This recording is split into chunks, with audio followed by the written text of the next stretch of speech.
ইংল্যান্ডে শিল্প বিপ্লব হওয়ার ক্ষেত্রে বা ইন্ডাস্ট্রিয়াল রেভলিউশন হওয়ার ক্ষেত্রে অনেকগুলো গুরুত্বপূর্ণ কারণ ছিল। প্রথম কারণ কি? প্রথম হচ্ছে কৃষি বিপ্লব। কৃষি বিপ্লব বা এগ্রিকালচারাল রেভলিউশন।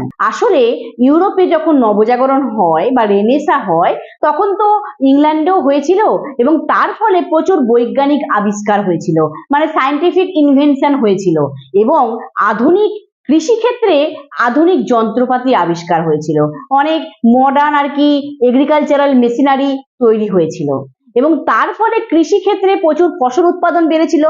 এই যে কৃষিতে বিপ্লব হয়েছিল সেটা কিন্তু শিল্পের ক্ষেত্রে কাঁচা মালের যোগান দিয়েছিল, মানে র মেটেরিয়াল এটা কিন্তু যোগান দিয়েছিল। এটা কিন্তু একটা বড় কারণ ছিল।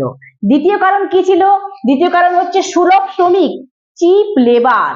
আসলে 16 শতক মানে 16th সেঞ্চুরি এরকম সময় ইংল্যান্ডে হঠাৎ করে জনসংখ্যা খুব বাড়তে থাকে, মানে জনসংখ্যা পপুলেশন বাড়ে, ইনক্রিজ হতে থাকে। এই যে বর্ধিত জনসংখ্যা মানে গ্রোয়িং যে পপুলেশন, এটি কি করেছিল?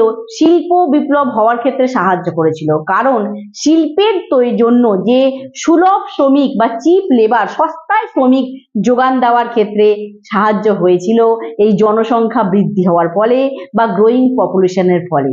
এটাও একটা বড় কারণ ছিল। 3 নম্বর কারণ কি? মূলধনের প্রাচুর্য বা ক্যাপিটাল অ্যাবান্ডান্স।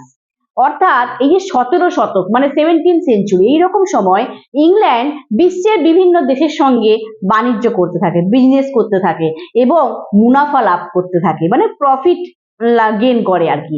এবং এই যে মুনাফার টাকা বা প্রফিটের যে টাকা, এই টাকাটা কিন্তু শিল্পের ক্ষেত্রে মূলধনের কাজ করেছিল, ক্যাপিটালের কাজ করেছিল। এর পরের কারণ হচ্ছে বাজার।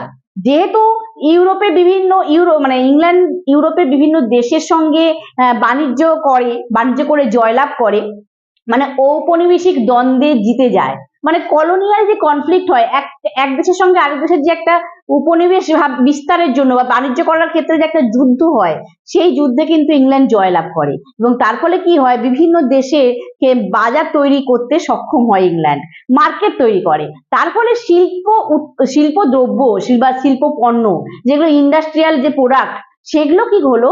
বিক্রি করার জন্য বাজার পেয়েছিল, বাজার খুব সহজেই পেয়ে গেছিল ইংল্যান্ড। পরের কারণ হচ্ছে খনিজ সম্পদ বা মিনারেল রিসোর্স। এটা ইংল্যান্ডে প্রচুর পরিমাণে ছিল, লোহা, কয়লা মানে আয়রন বা কোল, এগুলো প্রচুর পরিমাণে ছিল ইংল্যান্ডে।